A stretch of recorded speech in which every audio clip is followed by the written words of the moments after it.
Bonsoir, ravi de vous retrouver pour ce nouveau numéro de Talkback GP consacré aujourd'hui au Grand Prix des Amériques qui s'est couru hier à Austin. Évidemment, comme toujours, ils sont en notre compagnie, ils sont avec moi, mais ils sont de l'autre côté de l'Atlantique. On va retrouver tout de suite Michel Turcot. Bonsoir Michel. Salut Eric. Bonsoir Thomas. Salut, vous allez bien ? Bah écoute, nous ça va, pour vous c'est encore un petit peu le matin, donc j'espère que vous êtes bien réveillés après ce Grand Prix de folie, parce qu'on peut clairement dire que ce Grand Prix d'Austin a été un Grand Prix comme on aimerait en voir beaucoup plus souvent, un vrai Grand Prix de folie comme je le disais. Alors avant de rentrer dans le vif du sujet, je vous rappelle que l'on est en partenariat avec Longlap qui vous propose de gagner par rapport au fil des commentaires le tracé du Grand Prix que l'on débriefe chaque lundi.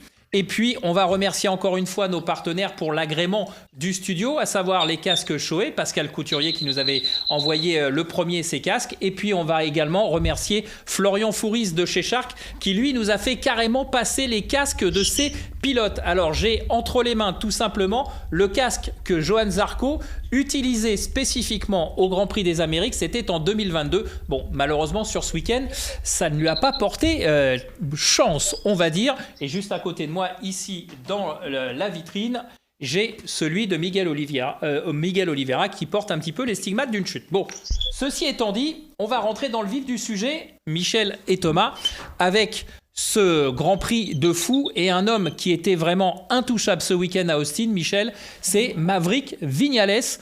Incroyable ce qu'a fait le pilote Aprilia. Bah ouais, Eric, il fait le grand chelem, je sais pas si on va appeler ça comme ça, mais la pole, victoire au sprint et puis victoire, super victoire hier après-midi en course, puisque je pense qu'après 30 secondes de course, personne n'imaginait qu'il allait pouvoir gagner, il rate son départ. Il se retrouve 11e au premier tour. Donc là, on se dit, les carottes sont cuites. Eh ben non, il a réussi à remonter. Et puis, non seulement il a pris la tête, mais en plus, il a même lâché ses poursuivants. Donc, un super Grand Prix. Très bon choix de pneus. Il a été un des rares à opter pour le médium. Et c'était, c'est ce qu'il fallait faire. Et bravo. Et puis, Thomas, je vais laisser à Thomas le privilège de vous parler de ce cercle très fermé dans lequel il est rentré hier, notre ami Viñales. Oui, c'est ce que j'allais effectivement poser comme question à Thomas qui tient les statistiques. Thomas, donc Maverick, c'est le premier pilote de l'ère MotoGP à gagner avec 3 marques différentes, mais si on remonte plus loin, il n'est pas le seul. Non, écoute, il y a effectivement, typiquement, le premier, ça va être Mike Elwood, qui a gagné avec Norton, MV Agusta et puis Honda. Après, il y a eu Randy Mamola. Michel, je te laisse citer ces marques avec lesquelles il a gagné. Parce qu'on l'a croisé justement ce week-end, Randy, c'est pour ça que je dis ça. Ouais, Randy, il a commencé en Grand Prix quand il était en 500, il a 19 ans, il roulait avec une Suzuki. Après, il a été pilote Honda et puis il a été aussi pilote Yamaha. Il a même été pilote Cagiva, mais voilà.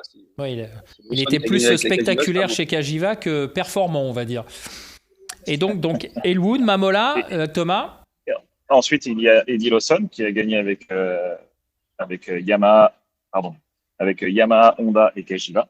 Et ensuite, on a Loris Capirossi qui, pareil, a gagné avec 3 marques différentes, Yamaha, Honda et Ducati.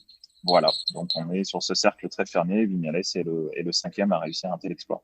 D'accord, et on rappelle bien, pour pas qu'il y ait confusion parmi nos auditeurs, que c'est le premier, on l'a suffisamment répété, de l'ère MotoGP. C'est pour ça qu'on a dit le premier. Voilà. C'est ça, depuis 2002. Voilà, depuis 2002. Je voulais juste revenir sur un petit détail technique. Michel disait c'est grand chelem pour Viñales. Techniquement, on dit hat-trick quand on gagne, on fait la pole et qu'on fait le meilleur tour en course. Et on fait le grand chelem, c'est quand on a aussi mené tous les tours du début à la fin. Voilà, c'est comme ça qu'on dit en F1, donc c'est pour ça. D'accord, oui. Merci Doc pour cette précision. Il va falloir qu'on s'adapte au langage de la F1, si j'ai bien compris, puisqu'on y reviendra évidemment avec le rachat probable et quasiment acté de Liberty Media sur le MotoGP par rapport à la Dorna. Michel, moi je voudrais revenir sur la performance de Viñales. Est-ce qu'on peut dire que c'est, même à son époque Yamaha et Suzuki, est-ce qu'on peut dire que c'est le premier week-end de sa carrière où il est aussi fort, aussi dominateur, parce que même s'il n'a pas fait le Grand Chelem ou le hat-trick, comme disait Thomas il y a quelques instants, il fait quand même le meilleur temps aux essais, le meilleur temps en course, les 2 victoires en sprint et en Grand Prix. Est-ce que tu penses que c'est son meilleur Grand Prix depuis qu'il est dans la catégorie Rennes? Écoute, j'ai pas une très bonne mémoire, je me fais vieux, mais je me souviens qu'à ses débuts chez Yamaha, il avait fait de très belles choses aussi. De mémoire, il avait gagné les 3 premiers Grands Prix de quelle saison, je me souviens plus. 2017. Voilà, c'est ça. Il gagne. Il avait fait un début de saison incroyable. Il dominait. On s'est dit bon bah c'est l'année de Vinales. Puis en plus, puis par la suite, il s'était un peu effondré. En tout cas, bon, plusieurs choses pour expliquer sa performance. Déjà, il adore ce circuit. C'est un circuit. Alors, on sait que Vinales, c'est un pilote qui aime bien les circuits avec des gros freinages. C'est un pilote qui aime les circuits un peu stop and go. Donc, c'est exactement voilà, le profil du circuit des Amériques. Par ailleurs, il l'a dit, il a eu un peu de mal cet hiver à se faire la nouvelle Aprilia qui était plutôt qui correspondait plutôt aux spécificités d'Aleix Espargaro, qui lui est un pilote qui est pas un gros freineur, mais qui est un pilote qui aime bien garder beaucoup de vitesse en passage de virage. D'ailleurs, Aleix n'était pas du tout à l'aise ce week-end sur le circuit des Amériques. Donc voilà, la moto, elle était faite plus ou moins pour Aleix. Enfin, en tout cas, cet hiver, elle correspondait mieux à Aleix. Et par contre, ce qui s'est passé, c'est que à partir du Portugal, avec donc Manuel Caso, qui est son chef mécanicien ou son ingénieur de piste, comme on dit aujourd'hui, pour faire un peu plus ses fins. Ils ont modifié l'équilibre de la moto, c'est-à-dire qu'ils ont reculé en fait la position du pilote, donc de Maverick vers l'arrière, en modifiant la position des repose-pieds, des guidons, et simplement en mettant un petit peu plus de poids sur l'arrière, ça a changé complètement les sensations qu'il avait, un meilleur appui sur les 2 roues, donc meilleure gestion de l'usure des pneus aussi, c'est ce qu'il a expliqué. Et du coup, voilà, c'est entre des réglages trouvés à Portimao où il a brillé. On se rappelle qu'à Portimao, s'il casse pas s'il n'a pas ce problème de boîte de vitesse, il fait aussi podium dimanche après avoir gagné le sprint. Le sprint. Donc là, il confirme voilà, qu'il se sent mieux sur la moto, qui performe. La Plia, elle est vraiment très bien. Il y a ce choix de pneus médium qu'il a osé et qui a très bien fonctionné. Le circuit qu'il adore, qui correspond à son pilotage. Et puis voilà, cet état de grâce, on sait que voilà, Maverick, c'est vraiment un pilote qui est capable de se transcender. Enfin voilà, c'est capable du meilleur comme du pire, on l'a dit. Donc voilà, hier, en tout cas, c'était son week-end. C'était son jour. Il a fait voilà, une démonstration. Voilà. Maintenant, est-ce qu'il va être capable de maintenir ce niveau de performance par la suite? C'est un peu la question qu'on se pose. En tout cas, s'il le fait, il va certainement. Sa position chez Aprilia a été un petit peu menacée. Et là, je pense que voilà, s'il fait ce qu'il fait là tous les week-ends, forcément, Massimo Rivola va le re-signer assez rapidement. Ouais, c'est ce que j'allais poser aussi comme question à Thomas. Est-ce que justement, après la victoire en sprint à Portimao, ce week-end plein et vraiment au-dessus du lot, est-ce que c'est pas le déclic justement qu'on attendait pour Vignales avec Aprilia, pour peut-être maintenant se positionner comme un prétendant plus que sérieux dans la course au titre? Qu'est-ce que tu en penses si je te dis que ça devient un prétendant au titre, Vignales, Thomas? Ah, on t'entend plus. Je ne sais pas s'il y a un petit souci. Alors, vous entendez des sifflements? Non, si. Voilà, je remets juste le cadre. Je remets juste le cadre, Thomas. Vous entendez des sifflements derrière Michel et Thomas? C'est normal. Ils sont dans un café dans la périphérie d'Austin. Et en fait, il y a beaucoup d'oiseaux derrière eux. Donc, c'est pour ça qu'on entend quelques petits gazouillis. Ce ne sont pas les estomacs de nos invités. Vas-y, Thomas. Donc, alors après, pour rebondir à ta question, prétendant au titre, c'est difficile de le dire aujourd'hui. Effectivement, comme disait Michel, il a fait de belles performances au Portugal comme à Austin. Et puis, on sait que le Grand Prix de France, le circuit du Mans est un circuit qu'il apprécie aussi, donc il peut faire de belles choses là-bas. Maintenant, sur la durée de la saison, difficile de se prononcer. Toujours est-il qu'il y a certains circuits qui sont propices aussi à l'Aprilia, comme la Catalogne, notamment l'année dernière, qui a fait aussi sauf erreur, c'est difficile maintenant de se souvenir de toutes les courses, mais co-double avec Aleix Espargaro. Donc voilà. Et après, l'autre chose, c'est que savoir si c'est un déclic ou non, c'est surtout du travail, de beaucoup de sacrifices, comme il le dit à chaque débrief, il a dit à chaque débrief ce week-end.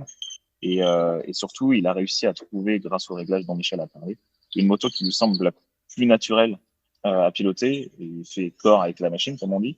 Et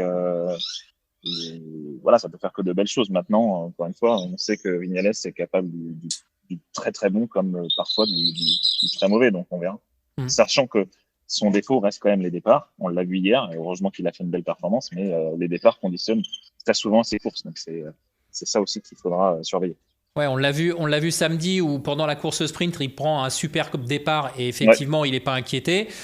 Hier, il prend je serais un petit peu plus nuancé. C'est vrai qu'il s'élance un petit peu moins bien que le samedi, mais par contre, il est un petit peu bousculé lorsque Martin arrive au point de corde du premier virage. Il soulève Bagnaia se redresse et du coup, c'est Vignales qui est la victime collatérale de cette arrivée un peu brutale de Martin dans le premier virage. Donc, ce qui explique aussi une partie de son départ plus que moyen. Par contre, je voulais rebondir sur un point, Michel. J'ai l'impression qu'il a quand même pris beaucoup plus confiance en lui parce que, comme tu l'as soulevé tout à l'heure, il n'y a que 2 pilotes qui avaient fait le choix du médium parmi les 6 premiers sur la grille.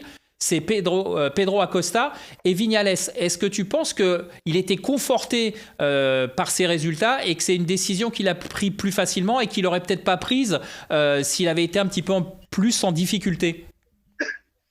Alors, l'an dernier, le sprint, le Grand Prix, il s'est couru pour les pilotes qui étaient devant. En tout cas, tout le monde était en soft. Donc, le soft faisait la course.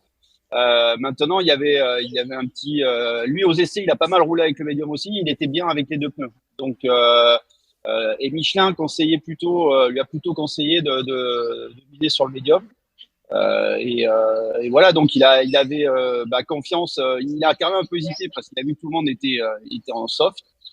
Sur la grille, donc il y a eu des changements sur la grille. Il y en a pas mal qui étaient partis, qui avaient choisi le médium et qui sont revenus sur leur choix. Et lui, il est resté. Voilà, effectivement, c'est une marque de confiance en soi, de confiance aussi dans les gens qui sont autour de lui, puisque encore une fois, Michelin lui conseillait le médium. Voilà, donc comme l'a dit Thomas, en ce moment, il est en confiance. C'est un pilote qui est on sait qu'il n'est pas toujours solide mentalement, mais par contre, quand il est bien dans ses pompes, il est vraiment très fort, quoi. Ça reste, voilà, on se souvient de ce qu'il a fait en Moto 3 quand il est arrivé. Ça faisait partie de ces pilotes avec un gros talent, comme un Marquez, comme un Acosta. Après, voilà, il a manqué aussi. Je me souviens comment ça s'est fini chez Yamaha, quoi. Ouais. Par moment, il a un peu tendance à briller.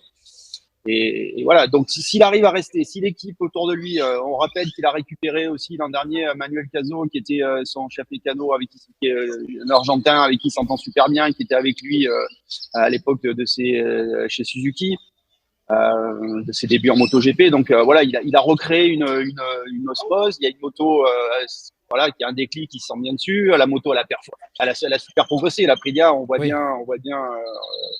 Que depuis cet hiver, elle rivalise avec la Ducati sur des pistes assez différentes, alors qu'avant, elle fonctionnait sur certains circuits, elle était en difficulté sur d'autres. Voilà, effectivement, le point faible, comme l'a dit Thomas, ça reste les départs. Voilà, à Austin, on peut doubler, il y a des gros freinages, on peut doubler.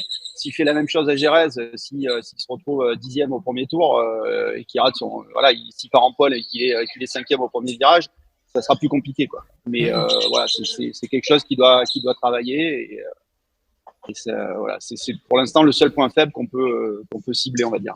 Ok. Et puis on va rappeler que la casse de sa boîte de vitesse au Portugal, elle lui coûte cher. Elle lui coûte les 20 points qui lui tendaient les bras de la 2e place. Donc il est 3e au provisoire, Vignales, avec 56 points. Il a 24 points de retard sur Jorge Martin. Donc on voit bien que en ce moment, il est sur une dynamique positive parce que sans ces 20 points d'envolée au Portugal, il serait sur les talons du pilote Ducati Pramac. Allez, on va passer maintenant à l'autre homme fort. Alors je le disais lors du débrief du Portugal, il va falloir qu'on trouve des adjectifs, des qualificatifs à chaque Grand Prix, à chaque débrief, parce qu'encore une fois, Pedro Acosta, le jeune talent espagnol de 19 ans, sur sa GasGas Tech 3, a encore fait parler de lui. Je ne sais pas quoi dire, Michel et Thomas, vous étiez sur place, c'est juste incroyable. Je sais pas ce qu'on peut dire de plus et trouver d'autres superlatifs. À chaque fois, à chaque Grand Prix, il nous étonne. Et là, encore une fois, il a fait une démonstration évidente de son talent. Après, effectivement, je suis d'accord. Je suis assez. Ouais, on a fait le tour. Je ne pas le tour, mais comme tu dis, sur les superlatifs et sur Pedro Acosta. Ce qui est surtout impressionnant en termes de pilotage, c'est que tout est propre. C'est vraiment, tous ses déplacements étaient propres. Il n'y a aucun. Il ne se précipite pas. Il fait ça comme s'il avait fait ça toute sa vie en MotoGP, tu vois. Et sur une moto qui, pour rappel, à Austin, n'avait jamais fait mieux que 8e. Donc, c'est incroyable ce qu'il a fait ce week-end. Donc, voilà, chapeau Pedro. Et on a hâte de voir ce qu'il est capable de faire sur des circuits où il est comme à Jerez, comme au Mans, enfin voilà. Le retour en Europe va être passionnant à suivre avec Pedro.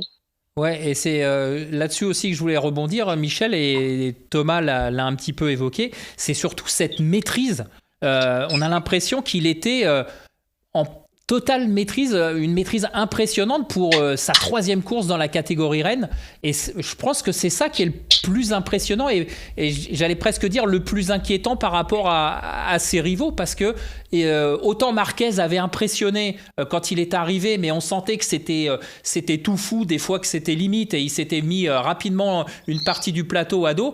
Là, chez Acosta, quand il réplique à Marquez, quand il réplique à Martin, c'est propre, c'est net, c'est incisif, c'est clinique, c'est vraiment impressionnant. Ah ouais, t'as tout dit. C'est effectivement. Juste rajouter un truc. En fait, j'ai eu l'occasion de l'interviewer en début de week-end. C'est pas évident de faire des interviews de Pedro parce qu'en fait, comme il évolue à chaque Grand Prix, on pose des questions sur des Grands Prix précédents, mais mon interview est déjà cramée le lendemain. Bref, mais il disait que justement, en fait, l'un de ses points faibles, entre guillemets, encore, comme il l'a identifié, c'était les qualifs. Et là, clairement, il a montré que non, puisque du coup, il fait une première ligne. Et au bout de son 3e Grand Prix, c'est le plus jeune à faire une première ligne de l'histoire en catégorie Rennes. Donc voilà, il a montré, il progresse. Et encore une fois, voilà, des meilleurs qualifs. Et premier tour de la course, un premier virage de la course hier, il est en tête. Donc voilà. Et Eric, pour revenir sur la comparaison avec Marquez, c'est effectivement, c'est évident qu'on rapproche les deux trajectoires, hein. En termes de talent, il y a effectivement de grandes similitudes. On rappelle que Marquez, première saison de MotoGP, il est champion du monde en 2013. Donc la question, c'est est-ce que Acosta peut être un sérieux candidat au titre? Lui, il dit qu'évidemment non. Maintenant, la question mérite d'être posée, pardon. Et la différence par rapport à 2013, c'est que en 2013, Marquez, il avait une moto qui était, on va dire, supérieure. En tout cas, une très très bonne moto. Et à l'époque, il y avait des Honda et des Yamaha, et que ses adversaires c'était Rossi et Lorenzo, donc et Pedrosa, son coéquipier. Donc le niveau général était beaucoup plus. Alors je vais pas dire que le niveau, je dis une bêtise, c'est pas que le niveau était plus faible, mais il y avait beaucoup moins d'adversaires. Il y avait 4 pilotes au-dessus des autres, et surtout tous les pilotes des équipes satellites n'avaient pas des motos officielles. Or aujourd'hui, tous les pilotes des équipes indépendantes, elles ont quelque chose près le même matériel que les pilotes de devant, même si voilà, la GP23 est peut-être un poil en dessous de la GP24. Globalement, tous les pilotes ont des motos capables de jouer le podium, voire la victoire. Ouais, juste rajouter un truc, Michel. Juste dans l'interview que j'ai fait avec lui, je lui ai demandé justement s'il aimait bien être comparé à Marquez. Juste pour la petite bouteille, il a répondu, moi, ce que j'aimerais bien, c'est être comparé à Pedro Acosta. Il a un peu d'ego aussi, le garçon. C'est un bon client. Ouais.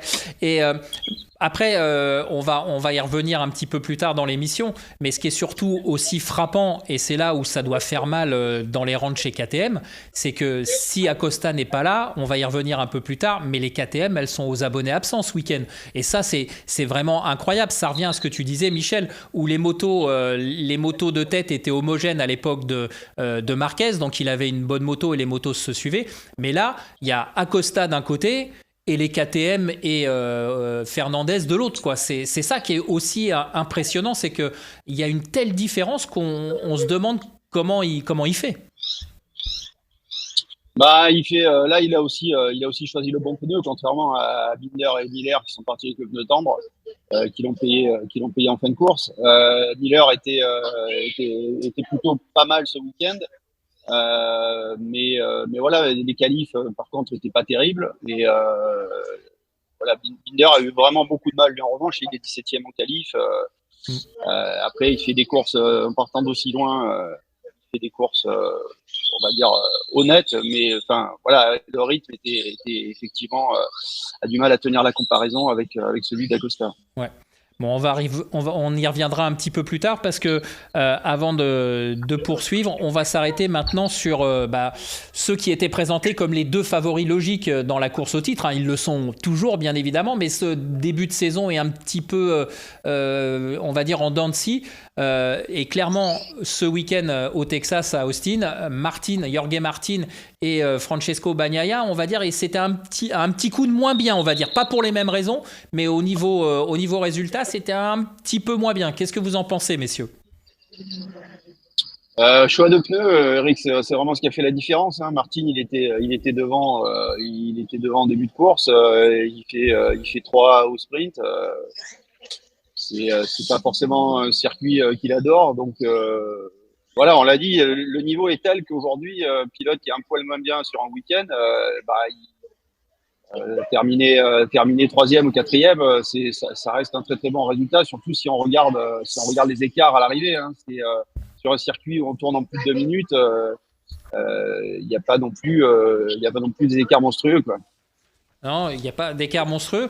Non, mais par contre, est-ce que tu ne penses pas qu'il s'est mis, Thomas, hein, même, est-ce que tu ne penses pas qu'il s'est mis tout de suite un peu trop de pression? Il est arrivé en tête ici aux États-Unis, à Austin, et puis il nous fait une qualif. Il avait explosé le record du Tour dès la première journée, et il nous fait une qualif enfin pas catastrophique, mais enfin il sauve la deuxième ligne in extremis avec ses 2 chutes dans deux tours qui suivent.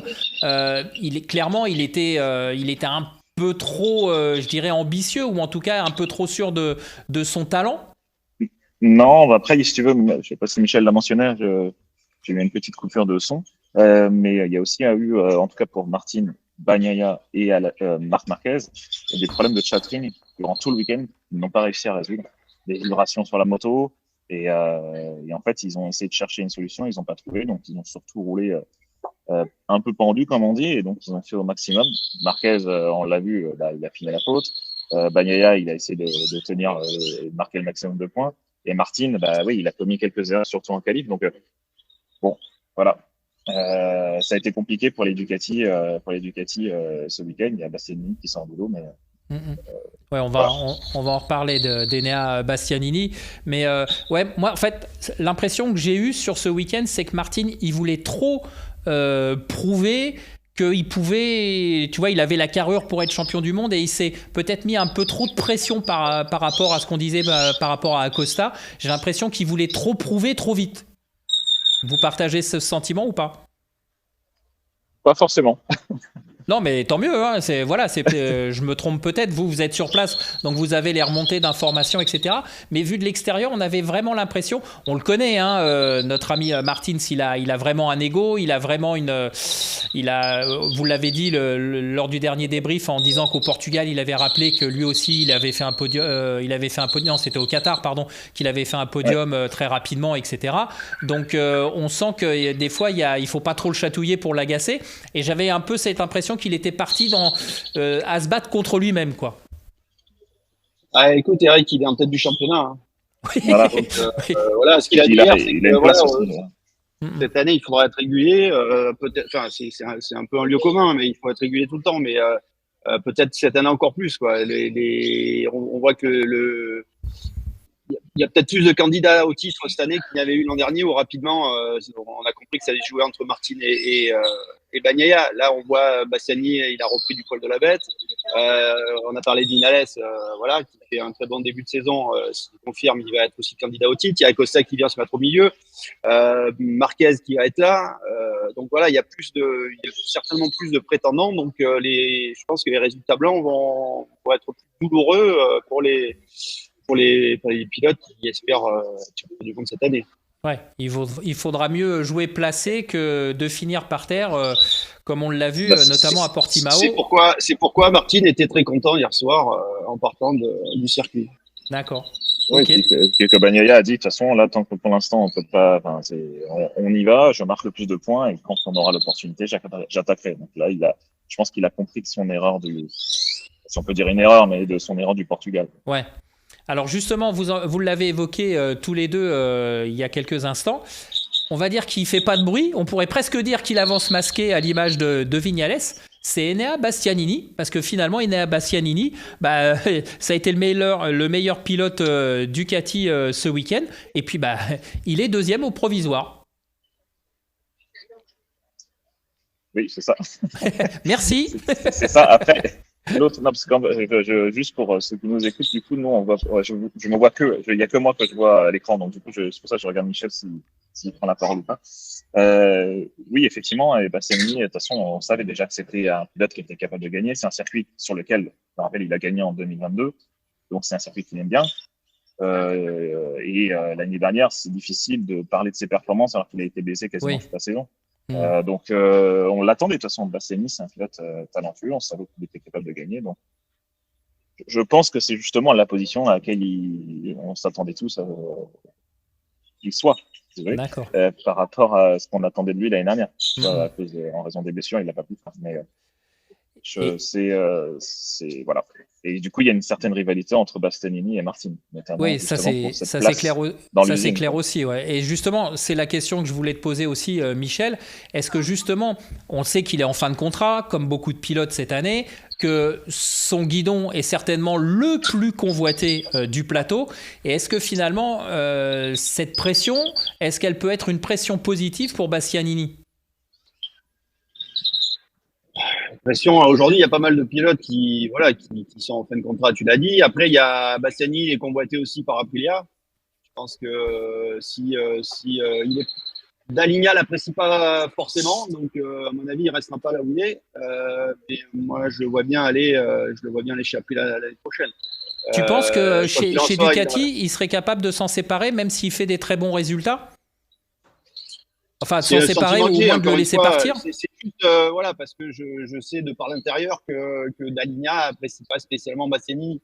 Donc après, est-ce que ça sera Martin qui sera choisi ou Marquez ? À mon avis, Daligna, il a derrière la tête l'idée de mettre Marquez avec Bastianini. Mais bon, encore une fois, là, c'est vraiment des sentiments personnels, intangibles pour en parler.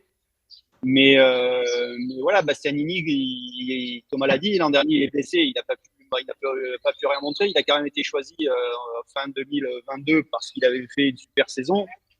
Il a changé d'équipe, il a changé de chef mécano. Donc ça aussi, ça a pris un moment pour que ça fonctionne avec comment s'appelle-t-il, Marco Ragamonti, ouais. Et voilà, du coup aujourd'hui ça marche. Depuis la fin de saison, quand il a commencé à récupérer physiquement en Malaisie, il retrouve le chemin de la victoire et depuis il a progressé et il est là, quoi. Donc il est à la place où il devait être. Il aurait dû être l'an dernier. Oui, on va dire que finalement, si je résume, ses performances de cette année auraient dû être celles de déjà l'an passé. Évidemment, la blessure a tout modifié.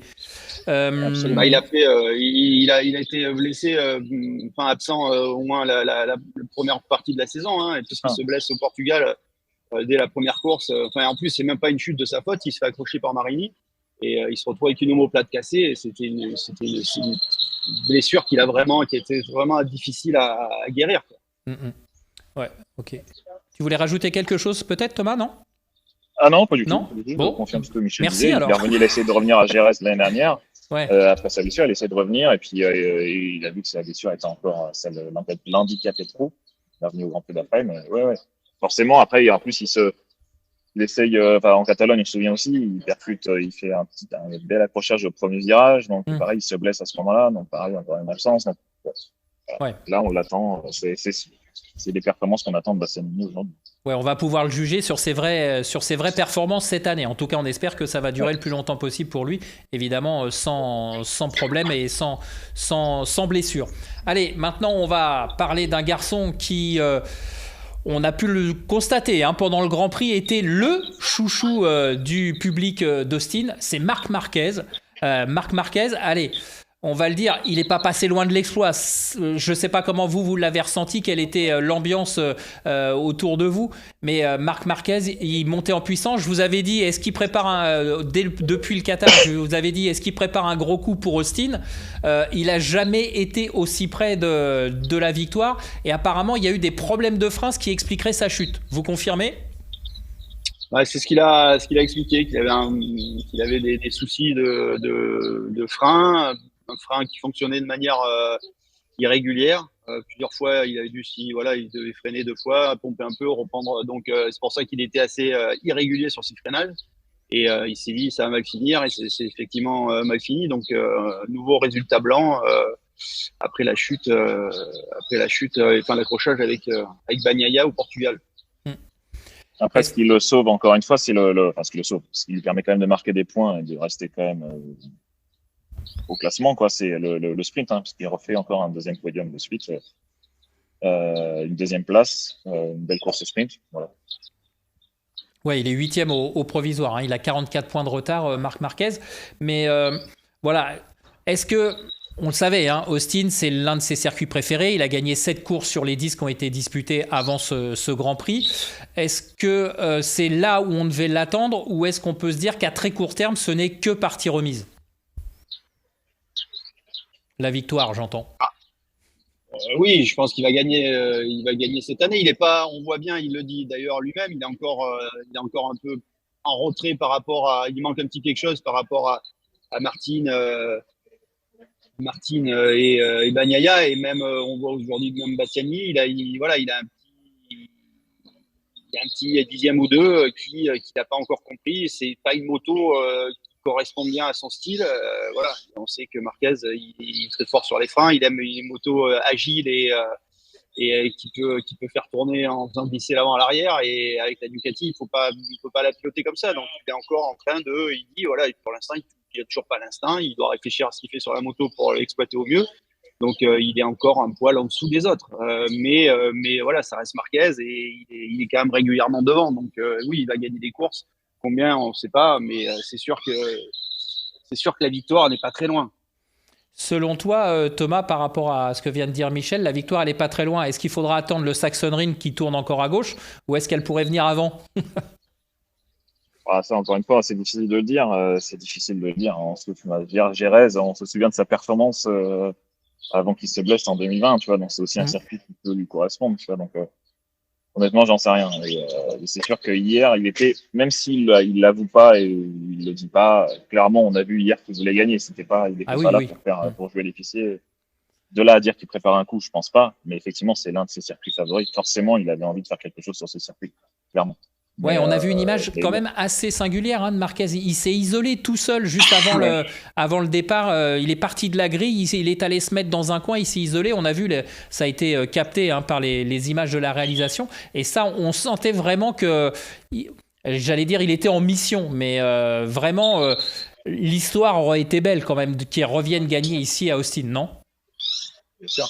Vous y avez cru ou pas? Quand il passe en tête, vous y avez cru ou pas? Moi, j'y ai cru, ouais. Je me suis dit qu'il allait pouvoir s'échapper, ou en tout cas maintenir une avance suffisante pour partir pour gagner. Voilà, ça c'est la course, c'est la course. Et toi, Michel? Oui,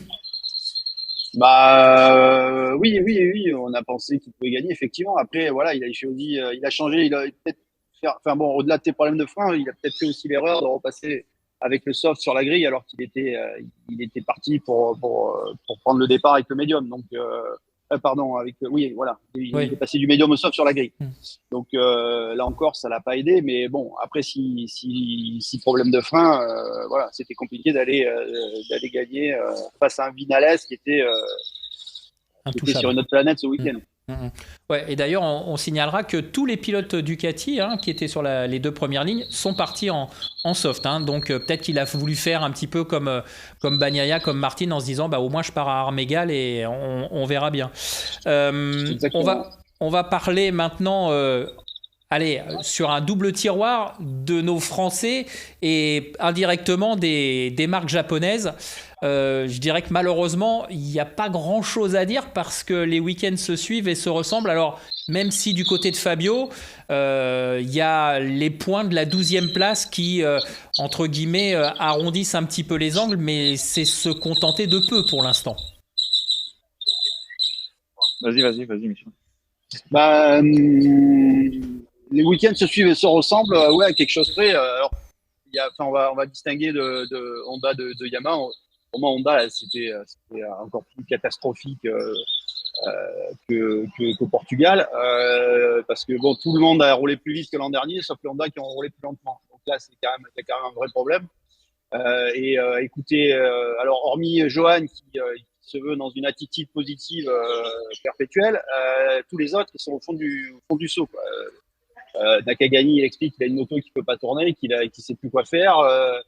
Mir, il parle de situation désespérante. Quant à Marini, pareil. Donc, ils ont même plus envie de monter sur la moto, les gars.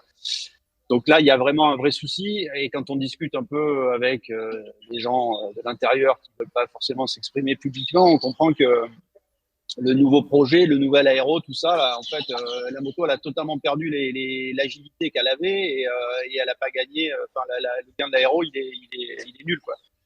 Donc, ils espèrent un nouveau projet rapidement, mais là, chez Honda, ça va mal. Chez Yamaha, ça va un peu moins mal parce que, a priori, il y a un nouveau package aéro qui va être testé là cette semaine par Crutchlow à Barcelone puis à Jerez. Ils ont des choses qui sont attendues aussi pour les tests de Jerez après le Grand Prix d'Espagne et des tests qui sont faits au Mugello après le Grand Prix de France avant le Grand Prix d'Italie. Donc, Fabio, il faut y croire. Maintenant, il est un peu obligé vu qu'il a re-signé pour 2 ans. Mais ouais, ça avance doucement, quoi. Ça avance doucement chez les Japonais et surtout, on voit bien que les autres, ils travaillent toujours autant, si ce n'est plus. Donc, l'écart, au lieu de se resserrer, il aurait même plutôt tendance à augmenter entre les constructeurs européens et les constructeurs japonais. Donc, je pense que c'est pas demain qu'on va revoir un Français nous faire retentir la Marseillaise sur un Grand Prix. Et Thomas, par rapport à ce que disait Michel sur les Honda, il y a quand même un contraste qui est saisissant. Au Qatar, on savait que le projet repartait de loin, etc. Mais finalement, les Honda étaient même mieux que les Yamaha et étaient plutôt performantes. On se rappelle que Johan, il rate la Q2 pour 1 millième. Et là, depuis Portimao et Austin, où il y a des grands appuis, il y a du relief aussi, ça va plus du tout. Est-ce qu'à Jerez, on peut s'attendre à quelque chose de différent, sachant qu'on n'aura pas du tout la même typologie de circuit? Johan disait en fait un truc intéressant, c'est que la nouvelle Honda, en fait, elle est performante sur les circuits auxquels ils ne s'attendent pas. Typiquement, ils s'attendaient à être performants à Portimao.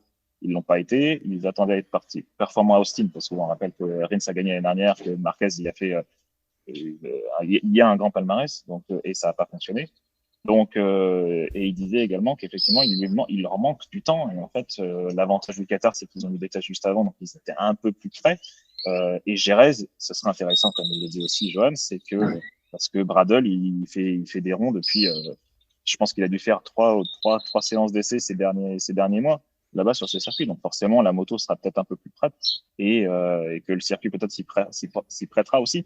Mais dans tous les cas, la moto devrait être, en tout cas les réglages, devrait avoir une base de réglage beaucoup plus optimale que celle qu'ils avaient sur les 2 circuits précédents. Ouais. Ok, bon de toute façon, on va être comme nos Français, on va prendre notre mal en patience, mais c'est vrai que ça doit être compliqué de monter sur la moto et de se dire que finalement au mieux on ira chercher des petits points. Mais bon, maintenant le projet est en reconstruction, on espère que ça portera ses fruits rapidement. Alors avant de terminer, messieurs, je voudrais qu'on revienne aussi sur l'information. On avait fait une édition spéciale sur la prolongation du contrat de Fabio Quartararo chez Yamaha jeudi.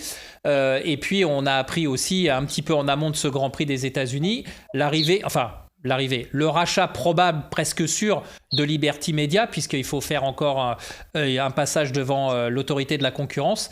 Selon vous, qu'est-ce que ça peut changer ou qu'est-ce que ça va apporter? Michel, Thomas. Non, Thomas. qu'est-ce que ça va apporter? Forcément, aujourd'hui, le MotoGP, en tout cas, comme c'est pour en avoir discuté avec Georges Viegas, président de la FIM, c'est aujourd'hui le MotoGP a atteint en termes d'affluence, en termes de public touché, a atteint stagne. Et en fait, ce qu'ils espèrent, en tout cas, ce que peut apporter Liberty Media, c'est justement redonner un nouvel élan au MotoGP pour avoir, parce que sur le plan sportif, on a quelque chose d'intéressant, avoir une nouvelle fanbase, un public beaucoup plus jeune, apporter du contenu plus divertissant, enfin voilà, des choses que Liberty a apporté à la F1 ces dernières années. Je crois qu'ils ont repris la F1 en 2017, et depuis 2017, la F1 ne fait qu'augmenter. Je veux dire, à Austin, on est, je crois, proche de 500 000 spectateurs sur le week-end en F1. C'est juste incroyable. Donc du coup, c'est ça, je pense que le Liberty peut apporter au MotoGP, c'est-à-dire un nouvel élan, si tu veux atteindre un autre palier, tu vois ce que je veux dire? Pour avoir plus d'affluence, plus de toucher d'autres publics. Enfin, voilà. Donc, je sais pas si je suis très clair, mais je pense que c'est comme ça c'est comme ça, même pour en avoir discuté avec Dan Rossomondo, c'est ça, hein, c'est clairement donner un nouvel élan, un nouveau souffle au MotoGP.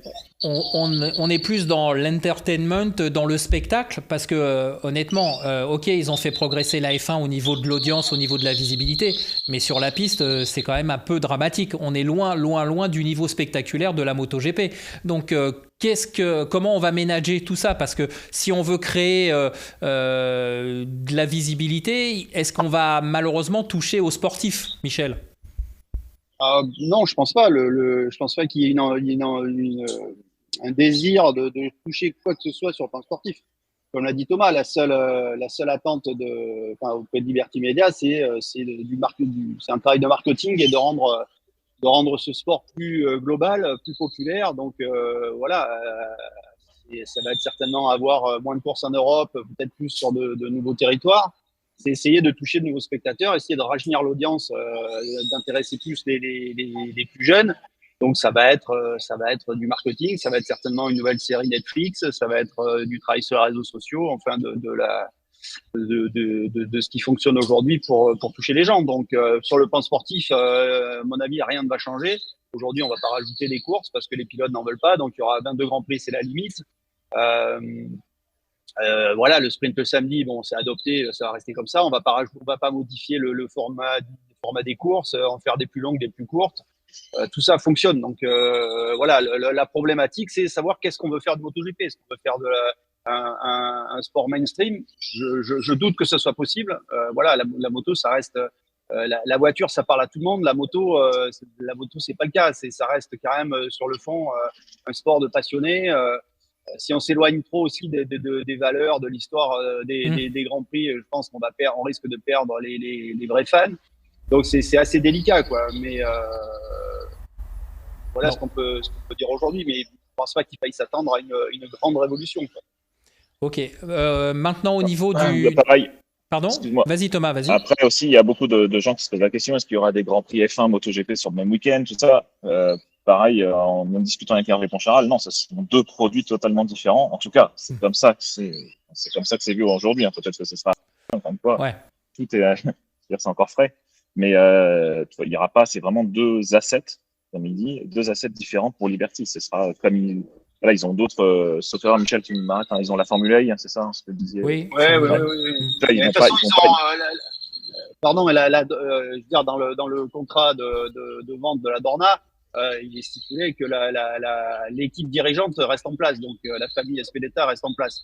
Enfin, c'est signé. Après, apparemment, avec Leston, il avait le même contrat, il a pris un coup de pied dans le derrière 6 mois plus tard. Donc, en tout cas, il y a des choses qui doivent bouger en termes de management, parce que c'est vrai que le family business des Espeleta, aujourd'hui, je pense qu'il s'essouffle. Voilà, il y a besoin de nouvelles personnes, de nouvelles idées pour essayer d'élargir le public, sans dénaturer le produit.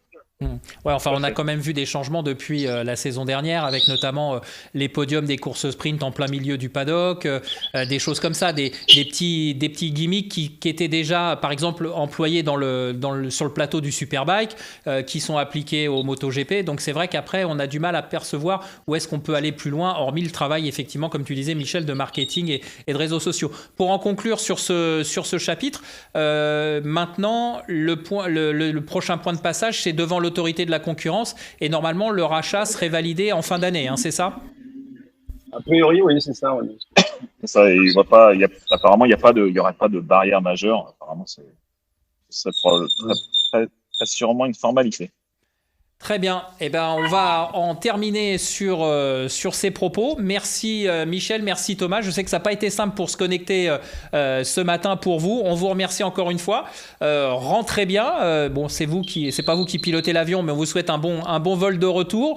Et puis, quant à nous, on se retrouve dans 15 jours pour le débrief du Grand Prix de Jerez, puisque le Grand Prix revient en Europe. Donc ça, on va se régaler. Mais je vous conseille juste de rester avec nous là juste après pour les quelques images qui vont suivre. Vous allez voir, on a une petite surprise pour vous. Bonjour, vous le savez, à Tollback GP, on aime la compétition, c'est pour cela qu'on vous propose un débrief MotoGP, mais on aime aussi l'endurance. De fait, après chaque rendez-vous du calendrier 2024, comme pour le MotoGP, nous vous proposerons un débrief en rapport avec la course qui a eu lieu le week-end précédent. Alors, comme pour l'émission Tollback GP, vous pourrez bien évidemment interagir avec nous en nous postant vos questions sous le fil des commentaires suite au teaser que l'on publiera juste avant l'épreuve. Alors rendez-vous le lundi 22 avril à 18h pour la première de Tollback GP Film EWC. Je compte sur vous.